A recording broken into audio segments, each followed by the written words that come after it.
Muy buenos días, mis amados hermanos y hermanas. No hay nada mejor que empezar el día con la inspiración de nuestros profetas. Espero te guste mucho este programa. Bienvenidos a Discursos y Profetas de Ven Sígueme con Walter Posada.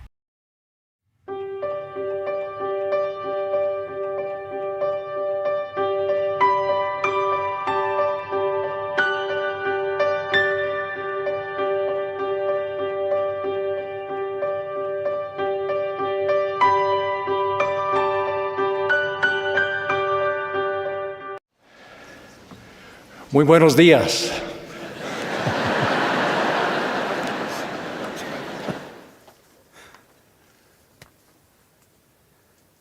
William Shakespeare's play, The Life La of obra de King William Shakespeare, La vida del rey Enrique V, incluye una cena nocturna en el campamento de los soldados ingleses en Azincourt, poco antes de la batalla contra el ejército francés.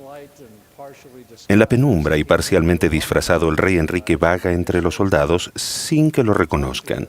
Habla con ellos, intentando desopesar la moral de las tropas, que son inferiores en número, y debido a que no se dan cuenta quién es él, ellos expresan con franqueza sus comentarios. En una de esas conversaciones se ponen a filosofar en cuanto a quién es responsable por lo que suceda a los hombres en la batalla, el rey o cada soldado. En un momento dado, el rey Enrique declara: parece que en ningún lugar moriría más contento que en el regimiento del rey, siendo justa su causa.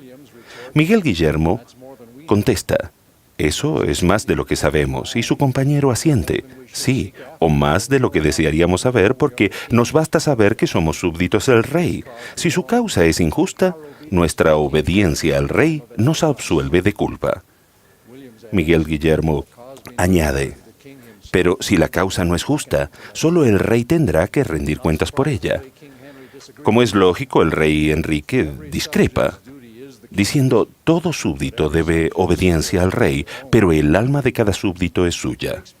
Shakespeare no trata de resolver ese debate en la obra, y de una forma u otra es un debate que continúa hasta nuestros días. ¿Quién es responsable de lo que nos sucede en la vida? Cuando las cosas marchan mal, existe la tendencia de culpar a los demás, incluso a Dios. A veces surge la idea de que se tiene derecho a ciertos privilegios y las personas o los grupos intentan desviar la responsabilidad por su bienestar a otras personas o a los gobiernos.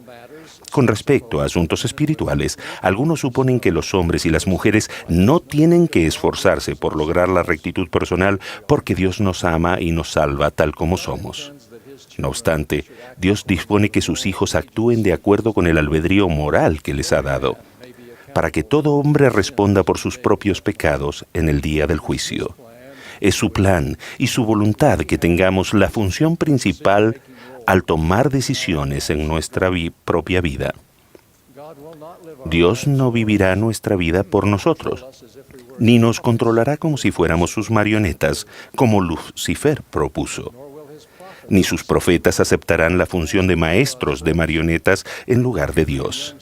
Brigham Young declaró: no deseo que ningún santo de los últimos días en este mundo o en el cielo esté satisfecho con lo que yo haga, a menos que el Espíritu del Señor Jesucristo, el Espíritu de revelación, se los haga sentir. Deseo que sepan por ellos mismos y entiendan por sí mismos. Entonces Dios no nos salva tal y como somos. Primero porque, tal y como somos, no somos limpios, y ninguna cosa inmunda puede morar en su presencia. Porque en el lenguaje de Adán, su nombre es hombre de santidad, y el nombre de su unigénito es el Hijo del Hombre. Y segundo, Dios no nos convertirá en algo que no demostremos querer ser mediante nuestras acciones. Él verdaderamente nos ama, y porque nos ama, no nos obliga ni nos abandona. En cambio, Él nos ayuda y nos guía. Efectivamente, la verdadera manifestación del amor de Dios son sus mandamientos. Debemos regocijarnos, y lo hacemos, en el plan ordenado por Dios que nos permite tomar decisiones para actuar por nosotros mismos y experimentar las consecuencias, o como lo expresan las Escrituras: prueban lo amargo para que sepamos apreciar lo bueno. Estamos eternamente agradecidos de la expiación del Salvador y que ella haya vencido el pecado original a fin de que naciésemos en este mundo y no fuésemos castigados por la transgresión de Adán. Por tanto, habiendo sido redimidos de la caída, empezamos la vida siendo inocentes ante Dios y llegamos a quedar libres para siempre, discerniendo el bien del mal para actuar por nosotros mismos y no por que se actúe sobre nosotros. Podemos elegir llegar a ser la clase de personas que queramos y con la ayuda de Dios puede ser que lleguemos a ser como Él es. El Evangelio de Jesucristo abre el sendero hacia lo que podemos llegar a ser. Mediante la expiación de Jesucristo y su gracia, nuestros intentos fallidos de vivir la ley celestial de manera perfecta y constante en la vida mortal se puede borrar y puede cultivar cualidades cristianas. Sin embargo, la justicia exige que nada de esto ocurra sin nuestro conocimiento, consentimiento y voluntad. Siempre ha sido así. Nuestra presencia misma en la tierra como seres físicos es el resultado de una decisión que cada uno de nosotros tomó, de participar en el plan del Padre. Por lo tanto, la salvación no es solamente el resultado de un capricho divino, pero tampoco ocurre por voluntad divina únicamente. La justicia es un atributo esencial de Dios. Podemos tener fe en Dios porque Él es perfectamente digno de confianza. En las Escrituras se nos enseña que Dios no anda por vías torcidas, ni se vuelve a la derecha ni a la izquierda, ni se aparta de lo que ha dicho. Por tanto, sus sendas son rectas y su vía es un giro eterno. Y que Dios no hace, nunca, acepción de personas. Confiamos en la divina cualidad de la justicia y así desarrollamos fe, confianza y esperanza. Pero por el hecho de que Dios es perfectamente justo, hay algunas cosas que no puede hacer. No puede ser arbitrario en salvar a algunos y expulsar a otros. Él no puede considerar el pecado con el más mínimo grado de tolerancia. No puede permitir que la misericordia robe a la justicia. Una evidencia contundente de la justicia de Dios es que Él ha establecido el principio de la misericordia para acompañarla. Debido a que Él es justo, ha concebido los medios para que la misericordia desempeñe su papel indispensable en nuestro destino eterno, de modo que la justicia ejerce todos sus derechos y también la misericordia reclama cuanto le pertenece. Sabemos que son los padecimientos y la muerte de aquel que no pecó, en quien el Padre se complajo, la sangre de su Hijo que fue derramada, lo que satisface los derechos de la justicia, extiende la misericordia y nos redime. Aún así, según la justicia, el plan de redención no podía realizarse sino de acuerdo con las condiciones del arrepentimiento. El requisito del arrepentimiento y la oportunidad de arrepentirse es lo que permite que la misericordia lleve a cabo su labor sin destruir la justicia. Cristo no murió para salvar sin distinción, sino para brindar el arrepentimiento. Dependemos en confiar íntegramente en los méritos de aquel que es poderoso para salvar, en el proceso del arrepentimiento, pero el actuar para arrepentirse es un cambio que requiere que ejercitemos nuestra propia voluntad, de modo que al hacer del arrepentimiento una condición para recibir gracia, Dios nos permite retener la responsabilidad en nosotros mismos. El arrepentimiento respeta y apoya a nuestro albedrío moral, y así la misericordia satisface las exigencias de la justicia y ciñe a los hombres con brazos de seguridad, mientras que aquel que no ejerce la fe para arrepentimiento queda expuesto a las exigencias de toda la ley y de la justicia. Por lo tanto, únicamente para aquel que tiene fe para arrepentimiento se realiza el gran y eterno plan de la redención. Una cosa es el no comprender la justicia y la misericordia de Dios, y otra es negar la existencia o la supremacía de Dios, pero ambas resultarán en que logremos menos, algunas veces mucho menos de nuestro potencial completo y divino. Un Dios que no exige nada tiene la misma función que la de un Dios que no existe. Un mundo sin Dios, el Dios viviente que establece las leyes morales para gobernar y perfeccionar a sus hijos, es también un mundo sin absoluta verdad ni justicia. Es un mundo donde reina el relativismo moral. El relativismo significa que cada persona es su propia autoridad suprema. Naturalmente, no es que todos los que niegan a Dios acepten esta filosofía. Algunos que creen en Dios aún piensan que ellos mismos deciden individualmente lo que es correcto o incorrecto.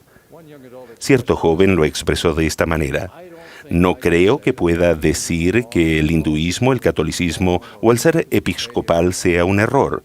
Creo que solo depende de lo que uno crea. No creo que exista lo correcto ni lo incorrecto. Otro joven, cuando se le preguntó en cuanto a la base de sus creencias religiosas, contestó: soy yo mismo. En realidad se reduce a eso porque ¿cómo se podría ejercer la autoridad sobre lo que uno cree? A aquellos que creen que cualquier cosa o todas las cosas podrían ser ciertas, la declaración de la verdad objetiva, estable y universal les parece coerción. No se me debe obligar a creer en algo que no sea de mi agrado o que, por más que sea verdadero, dicen. Pero eso no cambia la realidad. Rechazar la ley de gravedad no evitará que una persona caiga si se tira de un precipicio. Sucede lo mismo con la ley eterna y la justicia. La libertad no se obtiene al oponernos a ellas, sino a llevarla a la práctica. Eso es fundamental con respecto al propio poder de Dios. Si no fuera por la realidad de las verdades fijas e inmutables, el don del albedrío no tendría sentido, ya que no seríamos capaces de prever y calcular las consecuencias de nuestras acciones. Como lo explicó Ley, y si dices que no hay ley, decís también que no hay pecado. Si decís que no hay pecado, decís también que no hay rectitud. Y si no hay rectitud, no hay felicidad. Y si no hay rectitud ni felicidad, tampoco hay castigo ni miseria. Y si estas cosas no existen, Dios no existe. Y si no hay Dios, nosotros no existimos ni la tierra, porque no habría habido creación de cosas ni para actuar, ni para que se actúe sobre ellas. Por consiguiente, todo se habría desvanecido. En asuntos tanto temporales como espirituales, la oportunidad de asumir la responsabilidad personal es un don de Dios y es aquel que nos ha concedido, sin el cual no podemos alcanzar nuestro pleno potencial. La responsabilidad personal se convierte en un derecho así como en un deber que debemos defender constantemente, ya que han sido el objeto de ataques desde antes de la creación. Debemos defender esta responsabilidad de aquellas personas o programas que a veces, con las mejores intenciones, nos convierten en personas dependientes, y aún debemos defenderlas contra nuestras propias tendencias a evitar el trabajo que se requiere para cultivar talentos, humildad y carácter cristiano. Se cuenta la historia de un hombre que sencillamente no quería trabajar. Quería que otros se hicieran cargo de él en todo aspecto. En su modo de pensar, la iglesia o el gobierno, o ambos, lo debían mantener, ya que había pagado impuestos y diezmos. No tenía que comer, pero se negaba a trabajar para cuidar de sí mismo. Con desesperación e indignación, aquellos que habían intentado ayudarlo decidieron que ya que él no hacía lo más mínimo por mantenerse, no quedaba otra que simplemente llevarlo al cementerio y dejarlo morir. En camino al cementerio, un hombre dijo: «No podemos hacer esto. Yo tengo unas mazorcas de maíz que puedo darle». Se lo dijeron al hombre en cuestión y este preguntó: «¿Le han quitado las hojas?». Le respondieron: «No». Entonces el hombre dijo: «Sigan adelante». La voluntad de Dios es que seamos hombres y mujeres libres, capaces de elevarnos a nuestro pleno potencial, tanto temporal como espiritual, a fin de que nos libremos de las limitaciones humillantes de la pobreza y de la esclavitud del pecado, que tengamos respeto por nosotros mismos y seamos independientes, y que estemos preparados en todas las cosas para unirnos a Él en su reino celestial. Sé perfectamente que eso no lo podemos lograr con solo nuestros propios esfuerzos, sin su constante y significativa ayuda. Sabemos que es por la gracia por la que nos salvamos, después de hacer cuanto podamos. Y no necesitamos alcanzar un mínimo nivel de capacidad o bondad ante Dios para que nos ayude. La ayuda divina puede ser nuestra cada hora del día, sin importar en dónde estemos, siempre que sea en el camino de obediencia. Pero sé que más allá de desear su ayuda, debemos esforzarnos, arrepentirnos y elegir a Dios para que así pueda actuar en nuestra vida de acuerdo a la justicia y al albedrío moral. Mi súplica es simplemente que seamos responsables y no pongamos a trabajar a otros, sino por nosotros mismos, a fin de que haya algo como base sobre lo que Dios nos pueda ayudar. Doy testimonio de que Dios el Padre vive y que su Hijo Jesucristo es nuestro Redentor y que el Santo Espíritu está presente con nosotros. No hay duda de su deseo de ayudarnos y de que su capacidad para hacerlo es infinita. Despierta, levántate del polvo. Se cumplan los convenios que el Eterno Padre nos ha hecho. En el nombre de Jesucristo. Amén. Espera, no te vayas todavía. Recuerda que tenemos muchos contenidos para ti. Elige el que más te gusta, aquí en Ven, Sígueme con Walter Posada.